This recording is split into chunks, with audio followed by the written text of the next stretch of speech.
Hola butaqueros, bienvenidos a un nuevo programa de Reseña Butaca. En esta ocasión estrenaremos una nueva sección denominada Volver a los 80, donde hablaremos de películas de la década de los 80. Y para comenzar con esta nueva sección de Butaca 80 de Reseña Butaca, hablaremos de la película Volver al futuro.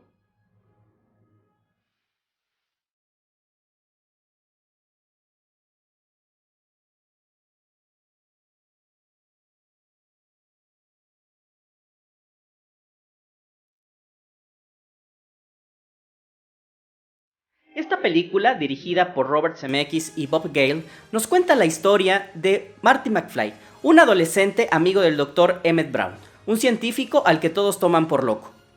Cuando Doc crea una máquina para viajar en el tiempo, un error involuntario hace que Marty llegue a 1955, año en el que sus futuros padres aún no se habían conocido.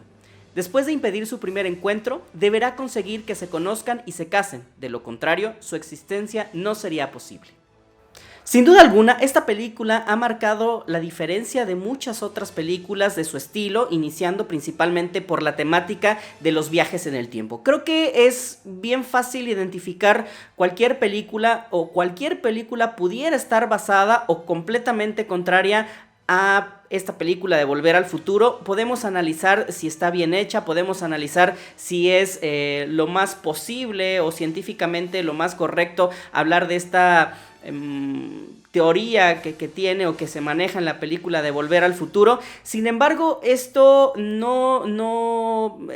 podrían haber muchísimos debates, pero esto hace que precisamente sea una película que podemos llamarla un parteaguas en el cine de ciencia ficción, al menos de los años 80. Tenemos otras referencias de películas, podemos hablar de E.T., podemos hablar de Blade Runner, podemos hablar de Terminator, podemos hablar inclusive de Alien, aunque es de los años 70 a finales, pero creo que la película de Volver al Futuro, así como en su tiempo Star Wars, creó una ola de seguidores que hasta esta fecha siguen siguiendo la película, la siguen viendo, la siguen referenciando para, como decía hace un momento, las películas que tengan que ver con los viajes en el tiempo, porque es una película sencilla, es una comedia de ficción, la cual va bastante bien. Creo que el guión es bien adecuado, es bastante bueno. De hecho, estuvo nominado los guionistas a mejor guión en la premiación de los Óscares en ese año,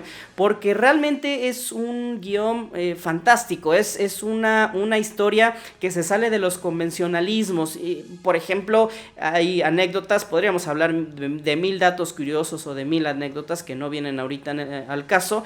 Posteriormente podríamos hablar o analizar todas estas anécdotas o todos estos puntos que tiene la película.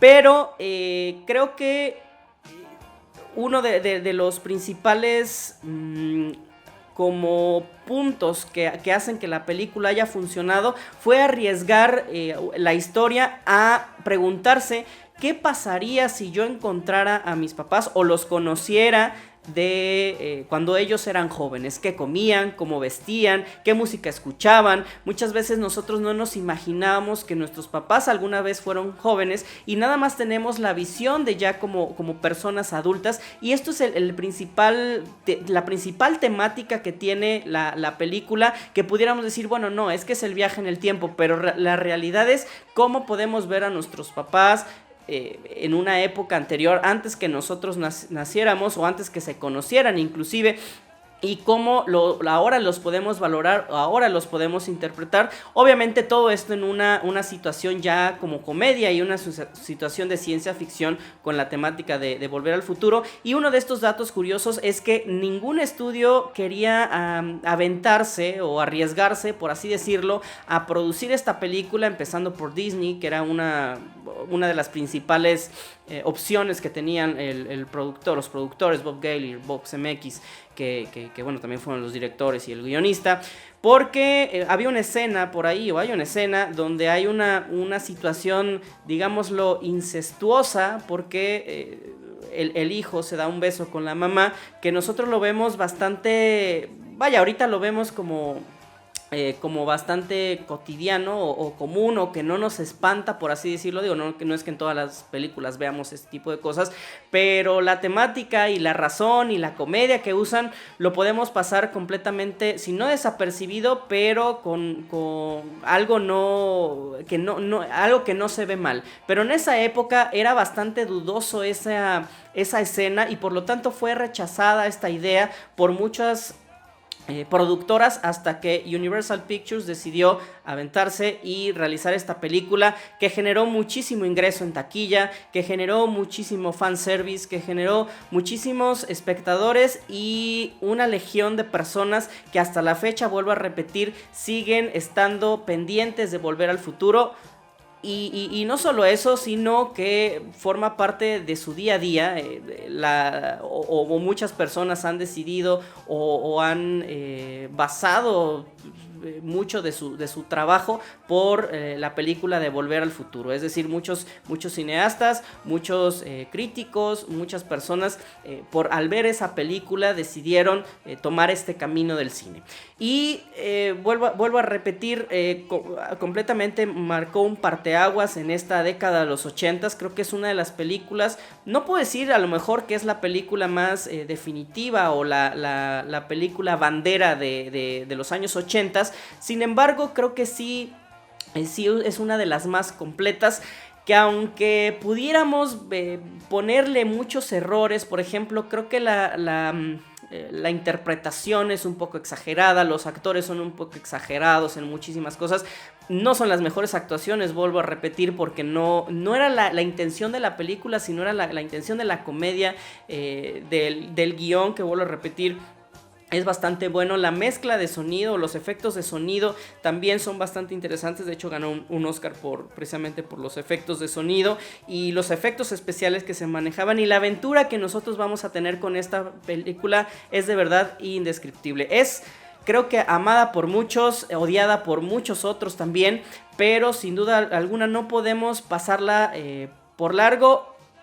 En primera instancia, como película referente de viajes en el tiempo. Por ejemplo, últimas películas, pongo un ejemplo, Endgame, Avengers Endgame, hace referencia una o dos veces a la película, porque vuelvo a decir, cuando nosotros hablamos en una película o queremos hablar de una historia que tenga que ver con viajes en el tiempo, indudablemente vamos a hablar de Volver al Futuro, que si está bien, que si teóricamente es real o al menos probable, no lo sé, y creo que tiene muchos detalles y muchas confusiones y muchos agujeros en esa parte, ¿no?, de los viajes en el tiempo. Sin embargo, para el espectador no son tan importantes, porque lo que se busca es el what if, qué hubiera pasado si, qué hubiera pasado si yo conociera a mis papás, qué hubiera pasado así. Y bueno, se arma todo aquí un desastre durante la primera película, en la trama, y se tiene que ir resolviendo para que pueda finalmente los personajes o el personaje principal de Marty McFly, interpretado por Michael J. Fox, pueda regresar a este futuro a donde pertenece. Esta película, vuelvo a repetir, es muy interesante en todo lo que plantea y en todo lo que maneja, y también tiene muchísimas notas de producción, tiene muchísimos, pues digamos, puntos o historias que contar. Por ejemplo, no se planeaba hacer una trilogía en un inicio, de hecho nada más terminaba la película y ahí se quedaba, pero debido al éxito de taquilla y que bueno, la productora, o en este caso la distribuidora Universal Pictures y todo, quiso pues sacarle un poco más de provecho, aprovechó a los personajes, aprovechó a los del director, y decidieron hacer una segunda y tercera parte para convertirlo en una trilogía que creo que funciona igual de bien. En lo personal, creo que la mejor construida, por así decirlo, es la primera parte, aunque la segunda parte vamos a ver ya los aspectos del futuro, que tampoco es hablar ahorita de la película como tal, y en la tercera ya hablar un poco más del pasado. Creo que las tres hacen un muy buen material, aunque a lo mejor una película sea mejor que otra, o alguna sea, pues no digo peor, pero que no esté tan bien como las otras dos, pero creo que es una trilogía, si no la más consentida del público, si no la mejor. Creo que está a la altura o en el top 5 de las trilogías de todos los tiempos, y en este caso de ciencia ficción, que seguramente estará en el primero o segundo lugar, ¿no? Quizá Star Wars era la primera trilogía, ¿no? de un top, por así decirlo, de ciencia ficción. Sin embargo, como ya son muchas películas, es difícil ponerlo como trilogía, pero bueno, podemos seguir contando al respecto. Entonces, esta película de verdad es una... A pesar de todos sus fallos y a pesar de todos sus errores, y a pesar de todas sus inconsistencias en cuestiones científicas, en cuestiones de viajes en el tiempo, vuelvo a repetir, es el guión el que maneja la comedia, de verdad bastante buena y sobre todo que nos va a hacer... pues si no reír a carcajadas, pero sí vamos a ir detectando ciertos momentos que nos van a soltar mínimo una sonrisa. Y bueno, el desenlace, qué más tan agradable de la primera película, y que posteriormente pues se llevó a cabo la trilogía, ¿no? Vuelvo a repetir, de esta película, Michael J. Fox, lamentablemente conocemos muchos que tuvo un problema de Parkinson, o tiene un problema de Parkinson. Entonces su filmografía posterior a Volver al Futuro fue bastante escasa y no tuvo el impacto como Volver al Futuro. Tuvo por ahí algunas series bastante interesantes, inclusive bastante famosas, donde ahí sí pudo incursionar más en la televisión. También Christopher Lloyd tuvo ahí algunas películas, por ejemplo estuvo en Roger Rabbit, ¿no? Y algunos otros filmes. Tuvo un poquito más de continuidad, por así decirlo, de seguimiento a su carrera, pero creo que la película de ambos actores, sin duda alguna, es Volver al Futuro. También por ahí tenemos ahí otros actores que no tuvieron esa capacidad de sobresalir posteriormente.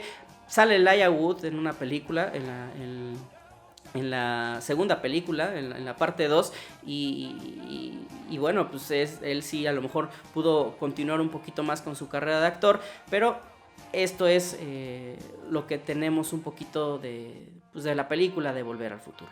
En lo personal, es bien difícil hablar de esta película, bien difícil y bien fácil, porque es una de mis favoritas, si no es que la favorita. Por esa parte es bien complicado deshacerse un poquito del fanatismo o un poquito del gusto personal y criticarla, pero realmente, vuelvo a repetir, es una muy buena película de ciencia ficción de estos años 80, es un ícono. Hasta la fecha se ha celebrado el 25 aniversario, el 30 aniversario, el 35 aniversario próximamente. De hecho, en la película en la segunda película narra del 2015, y hay comparaciones de qué sí fue cierto, qué no fue cierto, qué pasó, qué no pasó, y verla, cómo veíamos o cómo se visionaba hace 30 años el futuro de 2015, que algunas cosas son bien parecidas y otras completamente tomadas de un guión pues fantástico, y que se imaginaban así tanto el guionista como el director, de cómo podríamos ver un futuro en el 2015, que es bastante diferente.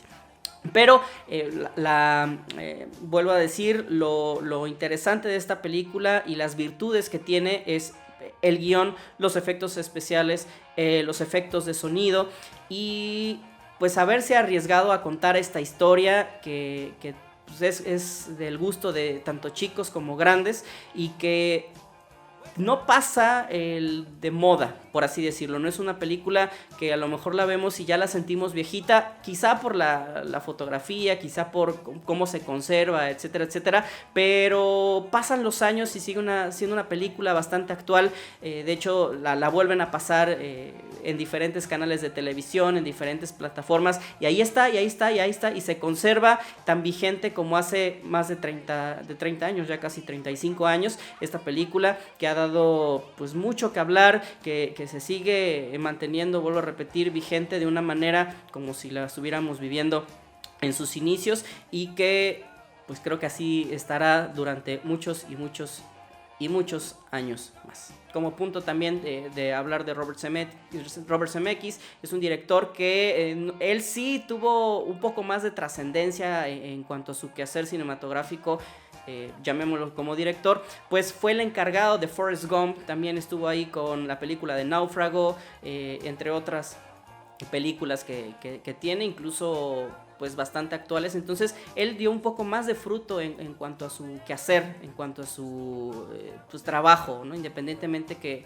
los otros estuvieron un poco más alejados de los reflectores, que siguen vigentes con otros proyectos, tanto en televisión como teatro, etcétera, etcétera, o tras bambalinas, pero creo que el que siguió un poco y haciendo cosas fue precisamente Robert Zemeckis. Espero que les haya gustado esta reseña, como ya habíamos dicho, en esta nueva modalidad de volver a los 80s. Y pues nos vemos en otro programa de Reseña Butaca. Les recuerdo, vean mucho cine, de todo tipo de cine, y pues nos despedimos. Chao.